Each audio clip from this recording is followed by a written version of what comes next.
Olá, tudo bem? O assunto que a gente traz para o Palavras Cruzadas hoje tem relação com ética, tem relação com democracia. Uma discussão que ainda persiste no país é o poder ou não do Ministério Público de realizar uma investigação criminal. A nossa intenção no programa, até chegar a essa questão, é compreender melhor o processo de criação do Ministério Público e discutir um pouco as suas atribuições. Nossos convidados hoje, professor Roberto Romano, professor de Ética e Filosofia Política da Unicamp, professor Marcos Peixoto, professor de Ética e Cidadania aplicada ao Direito da Universidade Mackenzie. Obrigada por terem vindo aqui no programa hoje.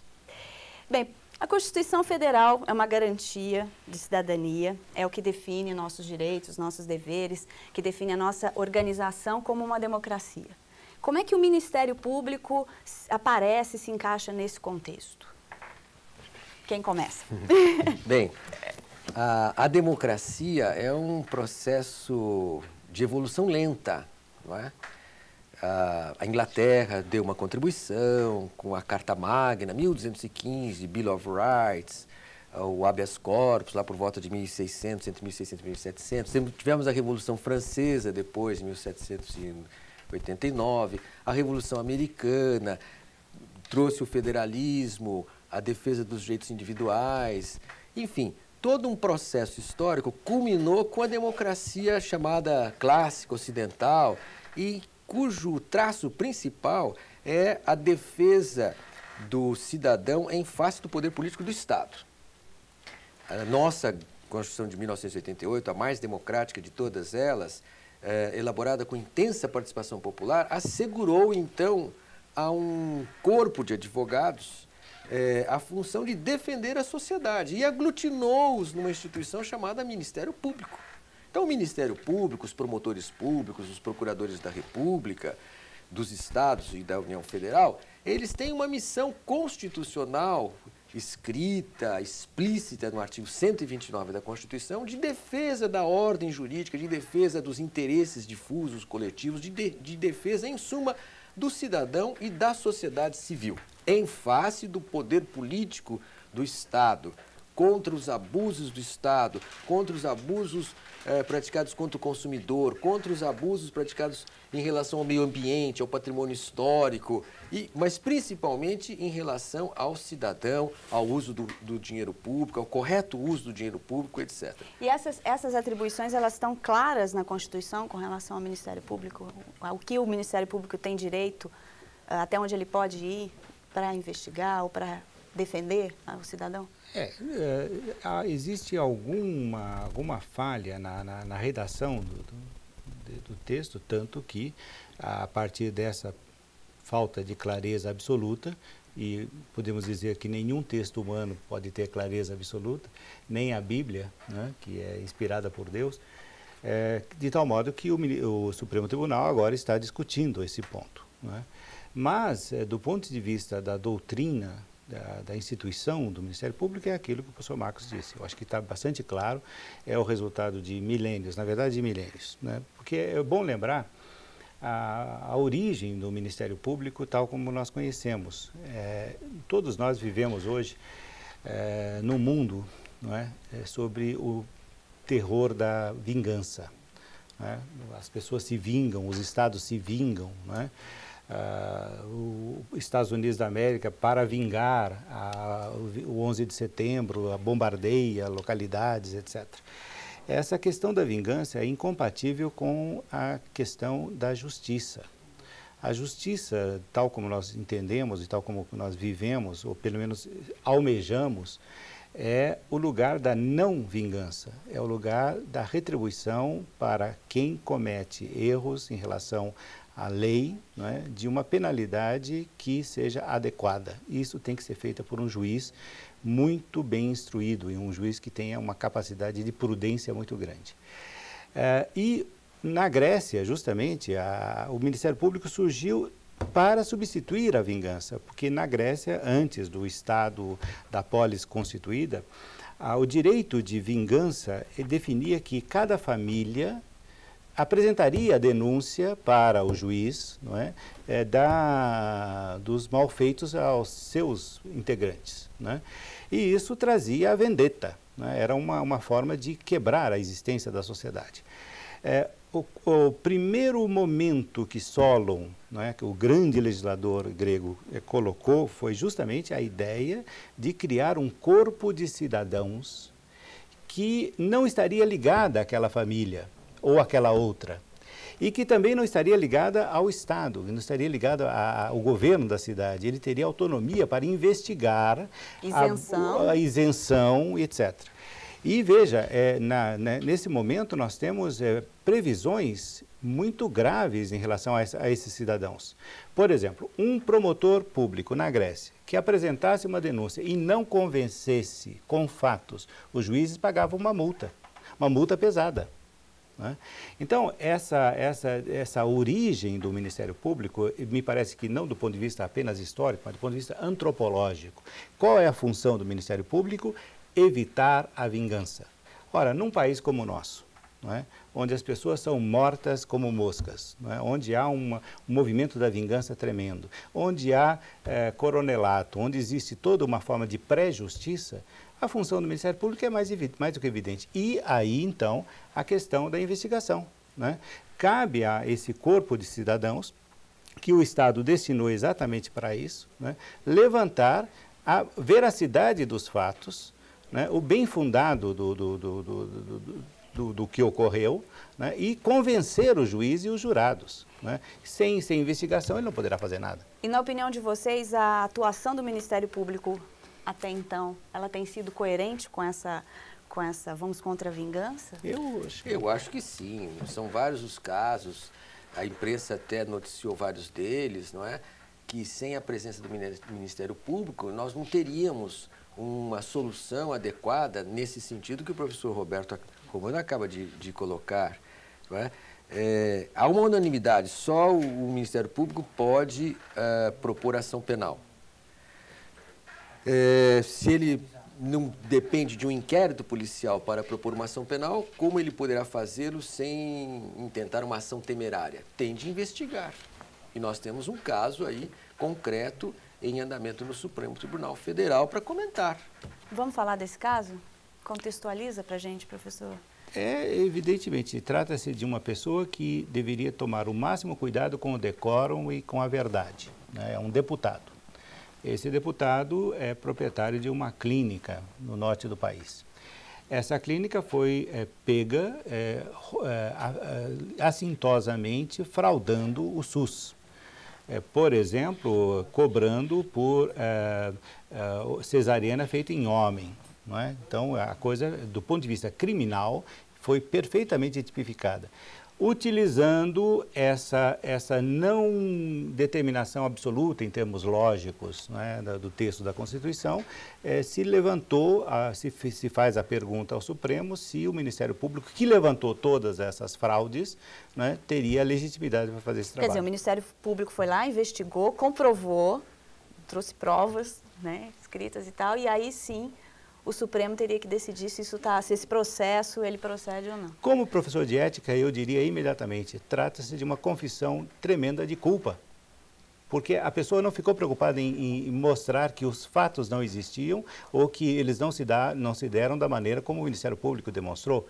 Ele simplesmente utilizou um artifício, né, exegético, né, que efetivamente mostra que há uma espécie de tentativa de utilizar o Supremo Tribunal para fins desse calado. Quer completar? Sim, eu complementaria com o seguinte: nós ouvimos a descrição desse caso aqui mesmo na Universidade Mackenzie, porque o procurador da República, encarregado dessa questão que o professor Roberto Romano relatou, o procurador Dr. Nicolau Dino, ele esteve aqui e disse: eu estava lá, eu era o agente eu recebi informações do Ministério da Saúde, solicitei uma investigação, uma vistoria. O Ministério da Saúde fez a vistoria, inclusive com perícia médica. Eu reuni todos os elementos e mandei para Brasília, uma vez que há um foro privilegiado do deputado. Ora, lá o deputado então agora quer crer que as provas contundentes e comprobatórias não têm valor, não podem nem sequer ser examinadas porque não foram enviadas através de um inquérito policial presidido por um delegado da Polícia Federal. como disse o professor Roberto Romano, é um artifício, procurando uma brecha na redação constitucional que, a meu ver, não existe. É mesmo um artifício político e é por isso que nós precisamos, da sociedade civil, mostrar ao Supremo Tribunal Federal que estamos alerta para que não haja uma decisão política antijurídica e contrária à democracia, à defesa do cidadão, castrando de roldão todo o poder de investigação criminal do Ministério Público. Nesse momento, isso está em votação ainda, está num processo ainda que não chegou ao fim. Exato. Houve uma sessão, o resultado, por hora, é de 3-2. 3 ministros do Supremo Tribunal Federal acolheram a tese correta de que o poder de investigação criminal do Ministério Público é um fato constitucional, é uma regra constitucional, e 2 outros manifestaram-se contrariamente. Acham que não, que o Ministério Público só pode entrar com uma ação penal se as provas forem colhidas por um delegado da Polícia Federal e vierem encapadas na cartolina com o timbre, inquérito policial, encaminhadas com a assinatura de um delegado da Polícia Federal, quando o próprio Ministério Público pode requisitar ou não a instauração de um inquérito policial. Quer dizer, uma inversão completa da ordem lógica, inclusive, das coisas. Vamos para um rápido intervalo. Palavras Cruzadas volta daqui a pouco para continuar falando aí sobre as atribuições do Ministério Público. Daqui a pouco.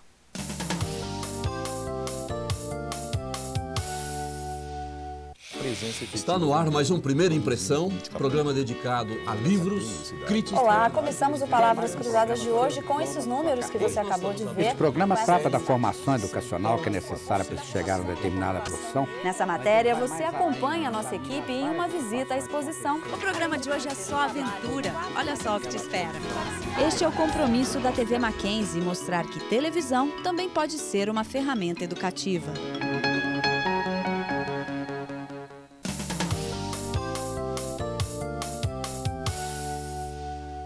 De volta com Palavras Cruzadas, nosso tema aqui hoje é o Ministério Público. Estamos com o professor Roberto Romano, da Unicamp, e o professor Marcos Peixoto, da Universidade Mackenzie.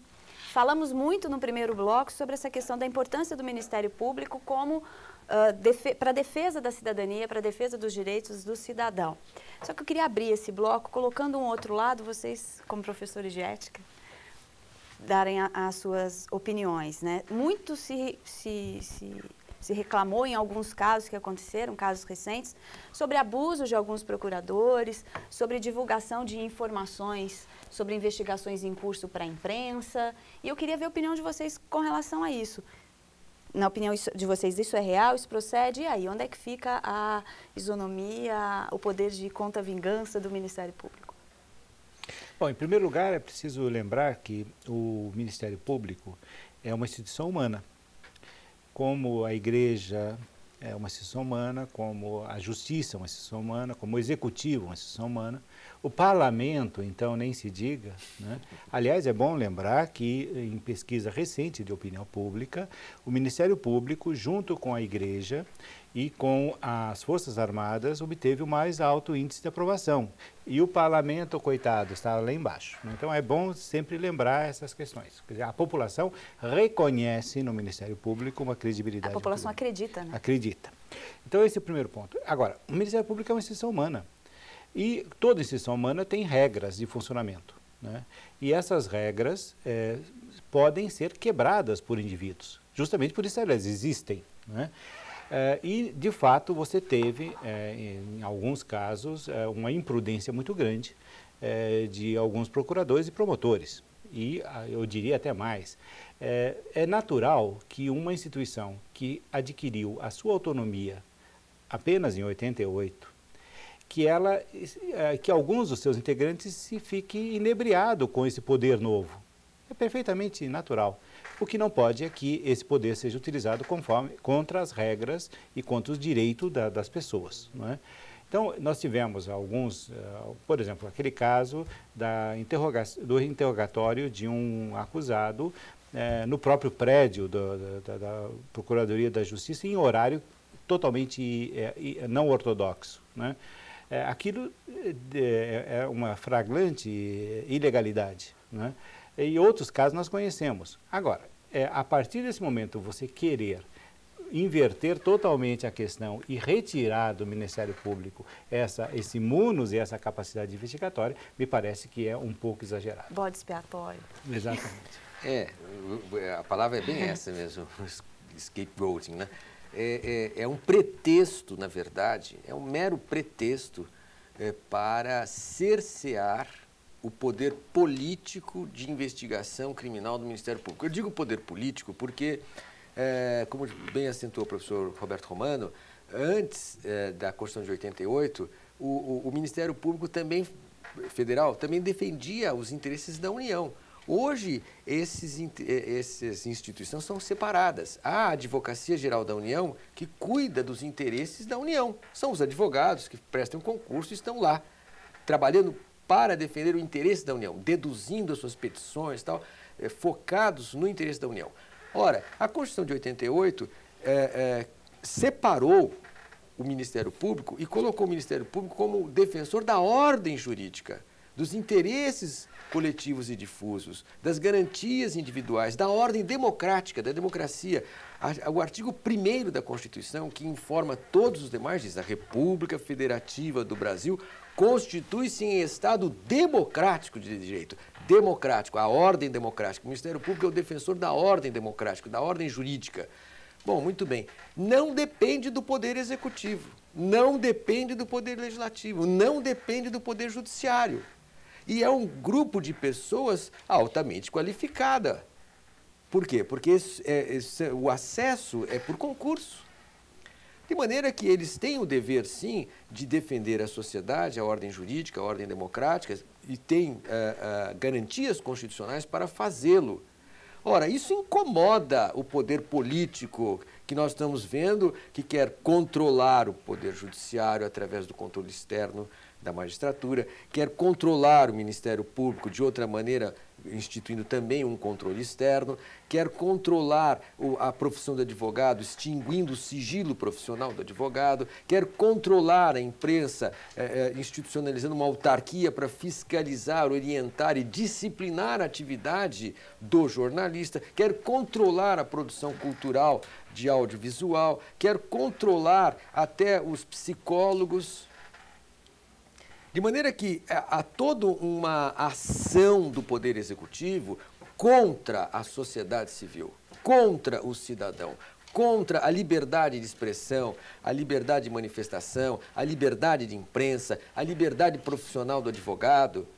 De maneira que, dentro desse contexto, o que o Poder Executivo quer, claramente, cercear uma instituição que a Constituição encarregou de fiscalizar o cumprimento da lei civil e da lei penal de maneira livre, sem depender do Poder Executivo. Só para puxar aqui essa questão, né, que nós comentamos antes sobre erros, né, de atuação de alguns procuradores, enfim, a questão do poder, né, de ficarem inebriados pelo poder. Como é que isso pode ser controlado? Até para a gente não partir para essa questão de vamos usar isso para realmente controlar todo o Ministério Público ou cercear a atuação do Ministério Público. Mas algum tipo de atuação com relação a esses desvios tem que acontecer. A própria Procuradoria da República baixou normas recentes, inclusive, disciplinando até essa investigação. Então, esse é um ponto também importante.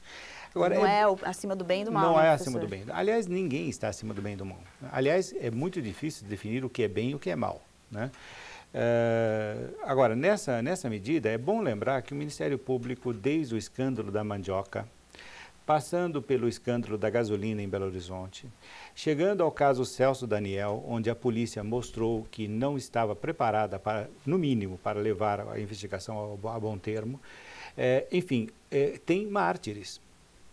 São pessoas que foram mortas para que a lei fosse obedecida.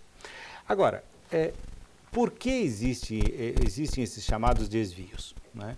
O Brasil é o país onde o segredo no exercício da ilegalidade atinge medidas tremendas, né? O Estado tem segredos, o Executivo tem segredos, o Parlamento tem segredos, até a Justiça tem segredos, né? Os partidos políticos têm segredo. Por exemplo, agora nós temos um recente exemplo de venda de legenda, PTB e o PT, nós tivemos isso aí, foi feito no segredo e graças à imprensa veio ao conhecimento do público. Então, a imprensa, quando ela encontra esse tipo de obstáculo que vai da sociedade civil ao Estado, né? Sociedade civil, eu digo, as oligarquias ricas desse país, que controlam o Estado e que controlam todos os meios de produção, inclusive. Né? Quando você tem esse segredo tão generalizado, a imprensa encontra, por exemplo, no Ministério Público, uma possibilidade de transparência mínima. Então, é preciso não transformar em escândalo o que deveria ser a norma. A norma numa sociedade democrática, como o professor Marcos diz, a norma numa sociedade democrática é que não existem tutores. Quando você tem tutores é que tem segredo. Você não conta para as crianças aquilo que elas não podem saber, né? Porque é feio. Né? Não, você tem que contar para a população tudo, porque a população é quem paga o Estado. Esse é o primeiro ponto. Eu gostaria de lembrar, é uma coisa que aparentemente é desrespeitosa, mas eu gostaria de lembrar que o Supremo Tribunal é supremo, mas não é superior à sociedade brasileira. Exato. Ele é pago pelos contribuintes. Né? E, portanto, ele tem que responder, antes de responder ao Poder Executivo, ou ao partido imperante no momento, ele tem que responder ao contribuinte. Né? E o contribuinte, sim, volto a afirmar, o contribuinte está muito contente com o Ministério Público brasileiro.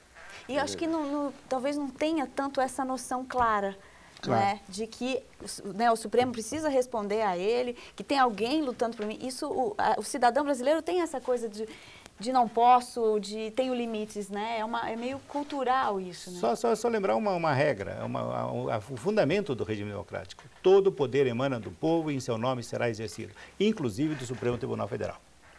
Isso precisa ficar muito claro. Né? E eu gostaria só de realçar a questão da transparência colocada pelo professor Roberto Romano. Com a internet, não há nenhuma justificativa para que todos os atos do poder público, de todos os agentes públicos, especialmente os que envolvam alocação de recursos, estejam em tempo real na internet. Disponíveis na internet. E nós vemos candidatos, etc., não colocam a origem dos seus recursos na internet. Uma disse que ia colocar, depois tira. E os agentes públicos, todos os órgãos deveriam estar colocando as suas informações na internet, para que todo cidadão, inclusive através do direito de petição, artigo 5º, inciso 33 da Constituição, pudesse exercer o controle, auxiliando até o Ministério Público. Por exemplo, a questão do segredo, a quebra dos direitos humanos se dá no segredo. Por exemplo, ninguém tortura em praça pública, a não ser algumas pessoas mais fora do juízo.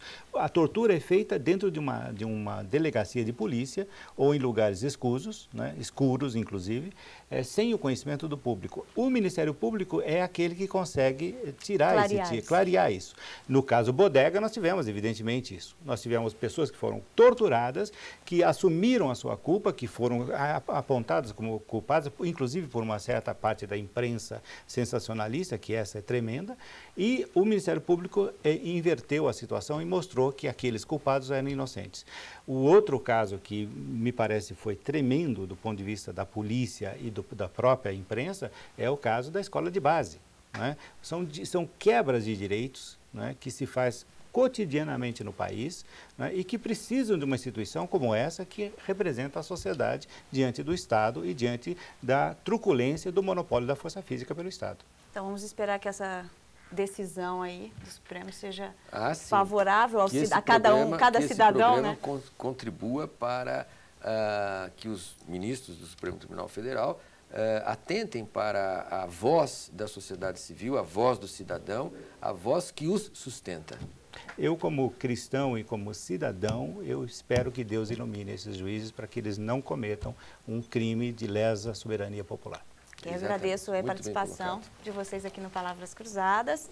Nosso e-mail tvmac@mackenzie.com.br. A gente está aguardando o seu contato com sugestões, dúvidas, opiniões aqui para o programa. Semana que vem tem mais. Até lá.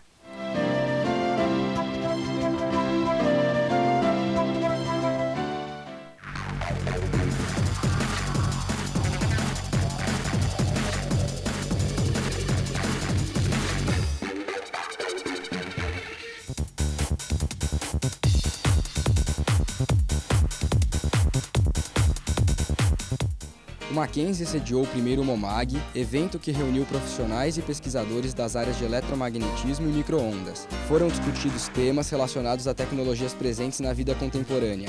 Um dos destaques foi a mesa redonda que abordou a implantação da TV digital no Brasil. Nós estamos no meio do processo. Ele está acontecendo e com a robustez que nós alcançamos, ele não tem volta. O Mackenzie tem sido peça-chave nisso desde 1998. Né? Então, nos grupos de trabalho, nos simpósios, nos eventos do Ministério das Comunicações da Anatel, a gente tem feito presente, acompanhando isso, oferecendo os laboratórios, oferecendo subsídios e oferecendo o nosso conhecimento para que essas coisas todas possam caminhar, né, para o bem e para o desenvolvimento de um sistema e até para o país. Oferecer novas experiências, desenvolver as habilidades socioculturais de pessoas com tempo livre. Essa é a proposta da UATO, Universidade Aberta do Tempo Útil do Mackenzie, que abriu mais um semestre de aulas com um ciclo de palestras. É sempre um tempo de recomeçar, né? Eu acho que as pessoas devem sempre pensar o que elas podem fazer ainda na sua vida, quais são os novos desafios. Eu estou esperando complementar alguns conhecimentos e fazer novas amizades também, conhecer gente nova. Um encontro de gerações. Professores, alunos e ex-alunos participaram da comemoração do aniversário de 108 anos da Escola de Engenharia do Mackenzie. Ela representou uma importância porque nesses 108 anos contribuiu de forma singular para o desenvolvimento do país e da sociedade como um todo. No evento, Mauro Arce, engenheiro formado pelo Mackenzie e atual secretário de Energia, Recursos Hídricos e Saneamento do Estado de São Paulo, falou sobre o papel do engenheiro na sociedade. Não existe desenvolvimento sem a participação do engenheiro.